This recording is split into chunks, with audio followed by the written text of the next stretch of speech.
Greetings and welcome to TKAAM Thursdays, where you can join us here at the Kansas African American Museum, where you can plug in and get a midday cultural break. I'm Denise Sherman, the Executive Director, and joining me today is Dr. Lana L. Reeves, the Education Department Director. And Paris Cunningham, I almost said doctor, but I'm the curator here at the Kansas African American Museum. You bet. And we are excited to bring this new series to you. And we're going to serve as co-host and take you on a journey to learn more about what we do here at the museum. So it's more than befitting to have our first segment about Black History Month. And so with us, Dr. Lana Reeves is going to talk about the genesis of Black History Month and share a little bit more about the history and what we are able to experience today when we are in the month of February and we explore and expand on what our African American history and heritage is all about. Thank you, Denise. Now, I guess I could say that we really can attribute Black history to the father of Black history. We got Black History Week from him. It was him and his organization, which is now known as the Association for the Study of Afro-American Life and History, introducing Black History Week back in 1926. Actually started on February the 7th, 1926. And who is he? I'm sorry, that's Dr. Carter G. Woodson. Quite an awesome man who really is the one that's responsible for us celebrating it, not only in February, but as we do here at the museum year round. And one of the reasons why he picked February, the second week of February, actually, to start what he called Negro History Week, was because during that week was the birthday of Abraham Lincoln and also the selected birthday of Frederick Douglass. And so that's why we really have Black History Week in February, and not because, well, we only want to do it at least possible in the 28, 29-day month. That's not the reason at all. It was really because of those heroes that celebrates it during February. Well, I'm glad you brought that up because that's always kind of a running joke that African American history is celebrated the shortest month of the year. And that's not necessarily true because, again, like you shared, Black History Month should be celebrated 365 days a year.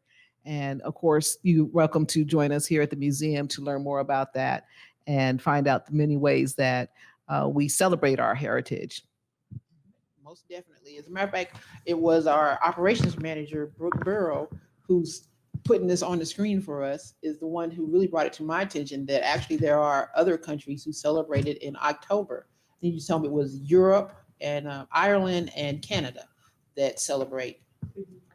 The UK and Ireland that celebrate Black History Month in October. And I'm thinking that my research on that was saying that that was because of local heroes there too, that they picked it up. That's really cool. I have a question. So do you know like what was done in those first Negro history weeks? Do you know a little bit about like how they celebrated and how the word spread that this was our week? Well, I go back to the ASALH, the Association for the Study of Afro-American Life and History. Dr. Woodson made sure that there was information available through the school systems, from elementary schools all the way to colleges. He made sure that organizations knew about it. He spread the word to churches, every outlet that he could think of, he was getting the word out that about African American history, not just African American history, but what he called African blooded history, so to speak. And he did it by also having people who could go and speak about it, by having, what local heroes, like today, we would talk about not just sports heroes, but like Kamala Harris, she would be one. Back in the day, it would have been people like W.B. Du Bois, Booker T. Washington, those kind of people that, people that had some renown in the Black community that would help to celebrate those days. Now, Dr. Reeves, you might have already said this, but what was the first Black History Week celebration? Did you already share what that date was? February the 7th, 1926, the week of February the 7th. 1926. Wow, that's pretty phenomenal that going into 2021, we're still expanding and celebrating our rich heritage. We have not quite reached our 100th anniversary of celebrating Black History Month yet. It expanded to Black History Month in 1976 when they celebrated the bicentennial. And that was, I think, stop and think that um, Dr. Woodson had passed by that time, but it was again, it was the association that promoted having that, because it was the 50th anniversary for the association as well, when they did go up to a month-long celebration. So when we were talking about this segment initially and how we wanted to kick off our cultural series, and we thought that this was very appropriate, you brought to us a quote about that Dr. Woodson, I think, used as an impetus to kind of get this movement going, or this initiative movement. Could you maybe share that with us? Well, I have two of them actually. And one of them was that his main one was, if a race has no history, it has no worthwhile tradition. It becomes a negligible, I can't say that word, negligible factor in the thought of the world. And it stands in danger of being exterminated.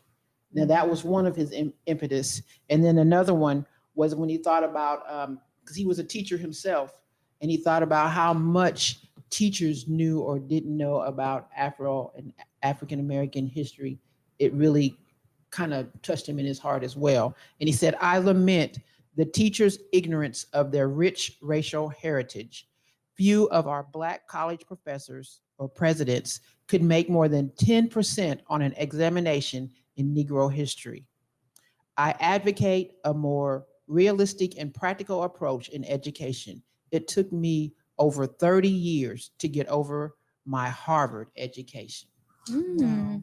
That's really cool. As an HBCU grad, I think that's really interesting because, now when you get an education from there, your professors make it a point to educate you on the history of not only your university and not only the state that you're in, but oh, sorry.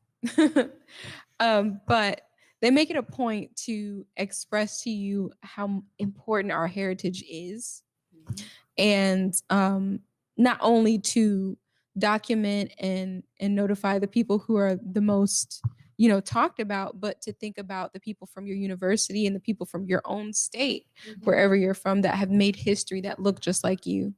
And so that's really interesting to know, from 1926 until the 2000s, that has actually had an impact. And Paris, I'm glad you brought that up, because for those of us who did not get to attend an HBCU, and I so wanted to do so, that is somewhat a part of you that's missing. You don't have that foundation necessarily if you didn't get it in your primary years, and then you don't pick it up at your advanced, when you're doing higher education. When do you get a chance to study and learn more? And so unless you're self-motivated or have a special interest or plug into the various resources that are available, you miss that, and you really don't understand the significant contributions or the rich heritage. And I keep saying that because the more we learn about the African American story, the more wild we become, or the more impressive we become with not only the foundation that we stand on, but how much of a contribution we've really made to this great country. And I think it becomes quite it's negligible, like you said. You don't know. You would think that there was not much of a history with African Americans, but it's a ton. And we have certainly made our mark. So, I'm envious of those of you who do get to go to HBCUs, because I think you come out with a self-assurance and a self-awareness that others do not get.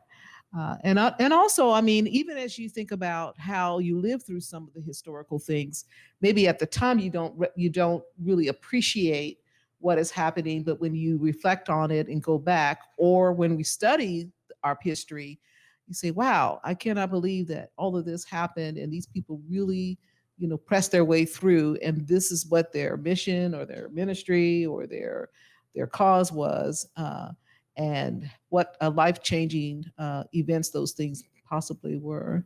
So what stuck Yeah. out from you, Paris, that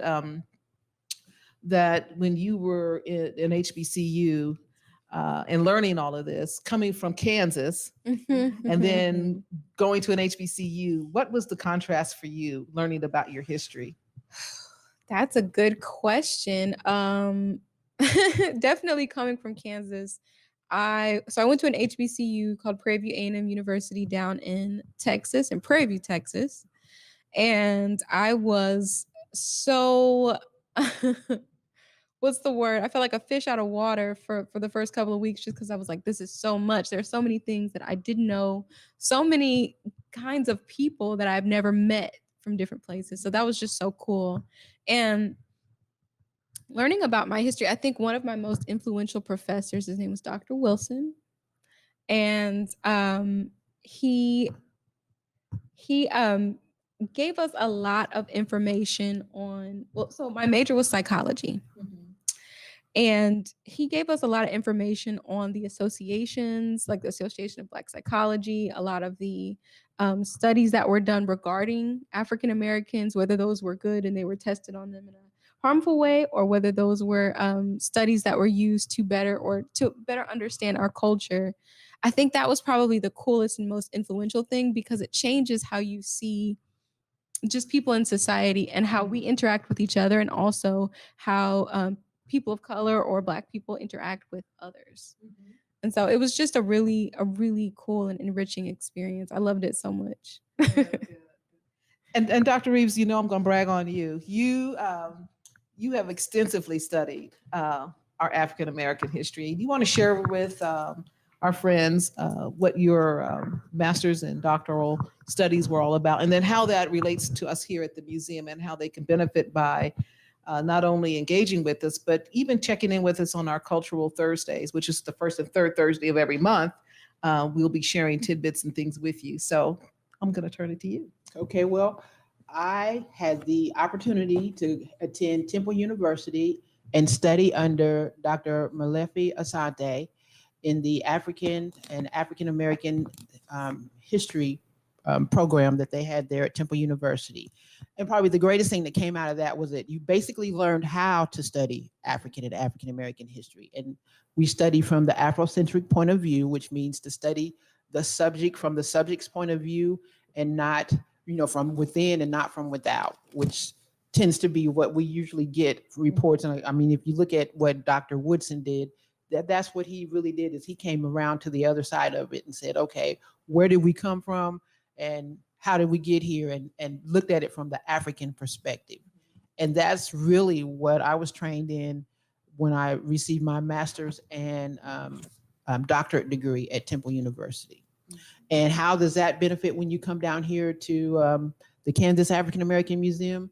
Well, it helps me to better be able to tell our stories and to better understand where we are coming from and get a clue as where we could be headed. Like looking at Dr. Woodson, one of the things that helped me to understand him was realize to think he was born in 1875.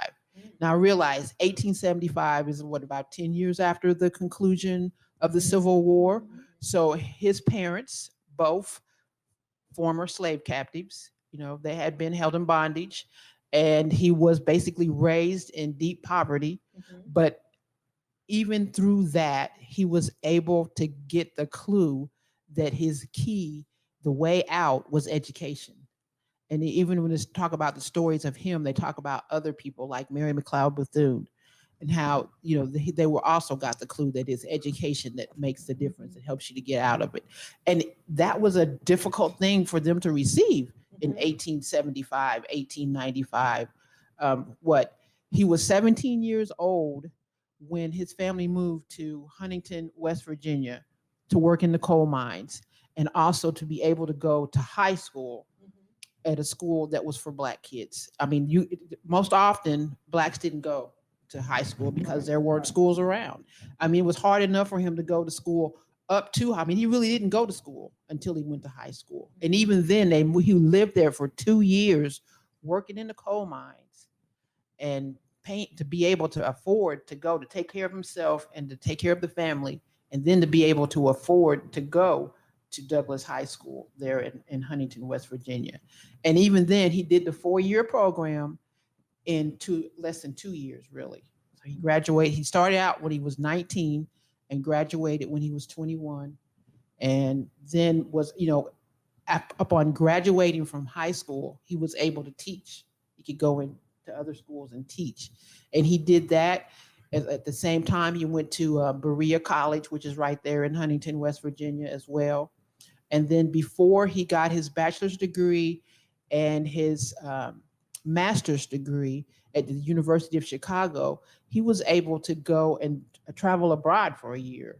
He even had an opportunity to go to the Sorbonne. Now imagine, this is around the turn of the 19th century, the 20th century, right? The 1900s, early 1900s, that he was able to go to the Sorbonne, a child of ex-slaves. Mm-hmm. It's amazing. It's quite a feat. And the thing is, his parents were illiterate. They couldn't read, but it was two of his uncles that taught him to read and helped him. It was basically self-taught. Once he learned how to read, and when he got to the point where he could go to high school, he had to learn basically the curriculum to be able to get in and then learn it while he was there. Like I said, he did the 4-year program in 2 years, less than 2 years. I mean, watching you tell this story, it is just amazing to me that with all the advantages that we have today, we don't take advantage of what's before us in formal education. But here is someone who didn't necessarily have the advantage of formal education until later in life, but embraced it once he got into the system and maximized his opportunity, optimized it as much as he possibly could. And then when you share about him going abroad, that's even, to have that immersive experience, that's even more amazing to me. But out of all of that, Dr. Reeves, he then in turn gave back to the community, if you will, by setting up a pathway for others to learn and to celebrate and to embrace the rich history. And so, starting Black History Week and using the channels that he had, you said earlier that it was churches and teachers and other ways schools, organizations, the government, every outlet he could get to, he was getting the word out about African and African American history. And that to me is just overwhelming. And I think also then to see now that it's evolved into an African American month, and we are certainly touting that it's a year. it goes on all the time. That it's not just celebrated within 28 days. That we really should be mindful and more engaged in learning the history and the culture. Most definitely. So I want to just pivot right here, if you don't mind. I want to ask the two of you, as our education director and as our curator, the different ways that Black History Month is celebrated. And so I know commercially, we hear a lot of activity around not only in media and in events and community get-togethers and things like that, but just share a little bit how Dr. Woodson's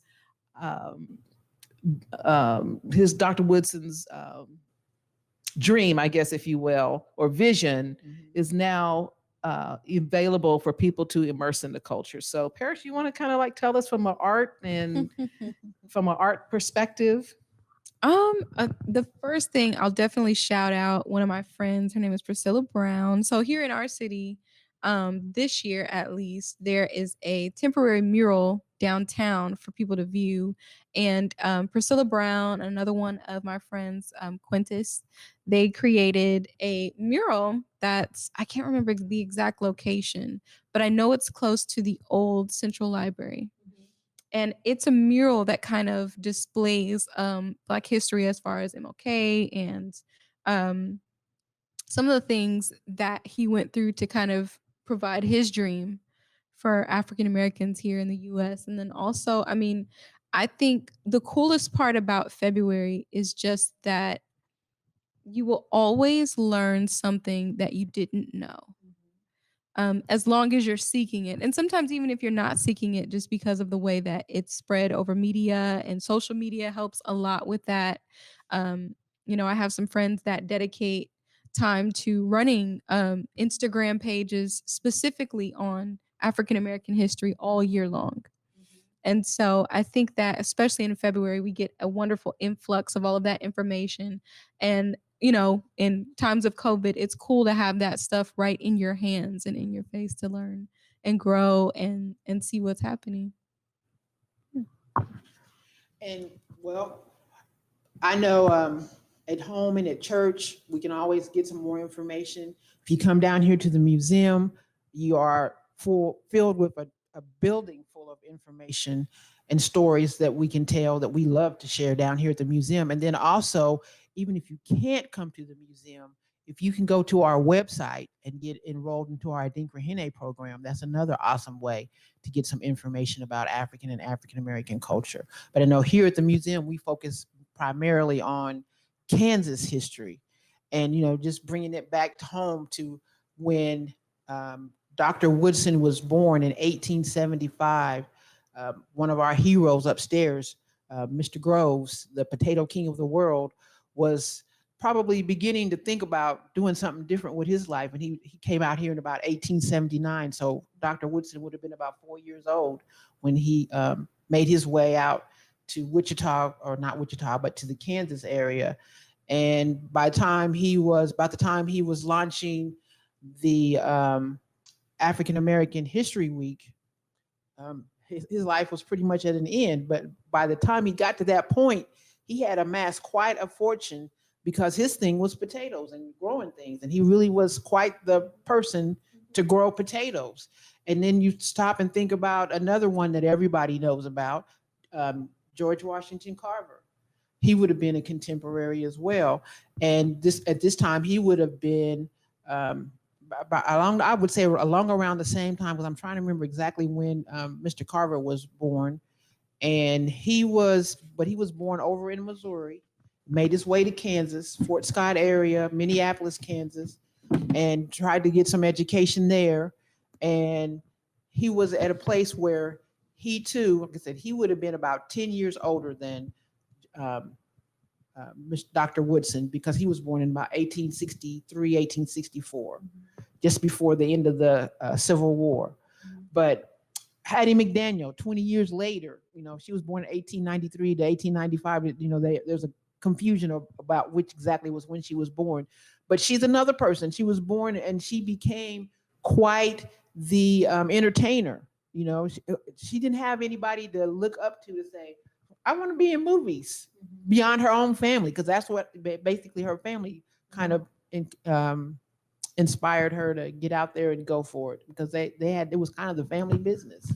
But she too was born from former slaves. Her parents were formerly enslaved, and it's got to be something from within, and then the opportunities that are available all around us, like here in Kansas, the Kansas African American Museum. So, Dr. Reeves, you shared with us in preparation of this segment that there were two books that Dr. Woodson wrote. And if you don't mind, I'm going to go ahead and share those. The Negro in Our History, 1922, and the Miseducation of the Negro, 1933. And is there anything that you want to share with either one of those books before we close out? Well, The Miseducation of the Negro is still one of the books that is still being used. I know when I went to grad school, it was one of the first books that I was required to read, and it has been renewed, updated, since then even, and it's still a worthwhile book. The Negro in History, that he put out in 1922. It was basically the first book after George Washington Williams, The History of the Negro in America from 1619 to 1880. He put a 2-volume set out then that was probably the most comprehensive study of African-blooded peoples. And it was then, Dr. Woodson's book that came right alongside and became something of a serious book to consider. But it was like people like Robert Benjamin Lewis, James W.C. Pennington, William Wells Brown, and of course, W.E.B. Du Bois, who were the ones who had written the studies and the books that also inspired and encouraged Dr. Woodson to do what he did. Well, Paris, is there anything you want to share before we kind of close our segment today? The only thing that stuck out in my head just now is that the title of the book, The Miseducation of the Negro, is so cool. I just like I'm young, so y'all have to forgive me, but that made me think of The Miseducation of Lauryn Hill, the album, Yes. and connecting Yes. those dots. And it's just cool to think about how our history can connect to everything that we do. And it's just cool because, Black people always make things really stylish and We are a creative amazing. group. So yeah. Well, I tell you what, I so enjoyed our conversation today. And, I think this is really going to be a wonderful opportunity for people to engage with us. Again, we will offer TKAAM Thursdays twice a month on the first and third Thursday of every month. And we are hoping that you will take a midday break with us each time. And if you miss a segment, you can certainly go on our website and we will have it uploaded for you to enjoy. But thank you for joining us today. And thank you, Dr. Reeves. And thank you, Miss Paris Cunningham.